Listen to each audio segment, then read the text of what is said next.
My name is Mad Pineda. I am in my fourth and final year of my PhD, which is in ecology and evolution.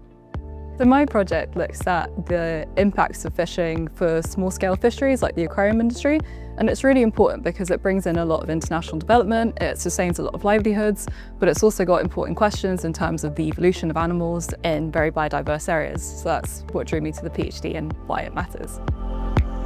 So my research involves lab and fieldwork, so day to day it can look quite different. So at the start of my PhD, I was mostly in the lab quite a lot, doing experiments, and then most of my research was then done in the field in the Amazon, so it looked very different to how it looks now.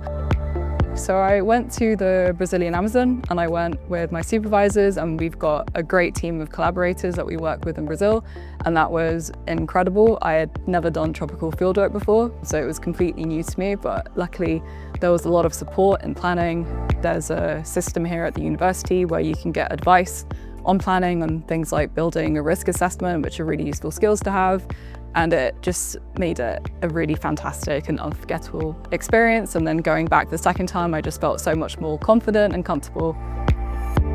I chose to study at the University of Glasgow because I actually did a placement year in industry when I was an undergrad, and I did my placement year at Glasgow and I completely fell in love with it.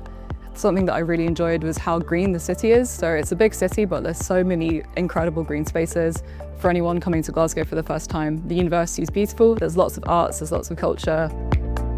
For people who want to do a PhD in Glasgow, I would 100% recommend it. We're in the MVLS department and it's a really, really great department. And the school that we're in is incredibly friendly. There's lots of social activities. There's just a thriving PGR community. It's got amazing facilities. There's a lot of support from supervisors, but also other researchers in the department. It's very open, it's very collaborative. So I definitely would recommend doing a PhD here. In my future career, I think there are lots of things that I'd like to do. I think in my process of doing my Masters by Research here and then my PhD, I've discovered that I really, really love research. But as a PhD student, something that I've really enjoyed doing is also working as a graduate teaching assistant. So there's lots of opportunities for mentoring and supervising and teaching. So I think in the future, I'd like to do something that incorporates all of those different skills that you're able to get through the PhD. So whether it's lecturing or doing a postdoc or working in industry, I think a good thing is that there's a lot of flexibility based on the skills that you gain.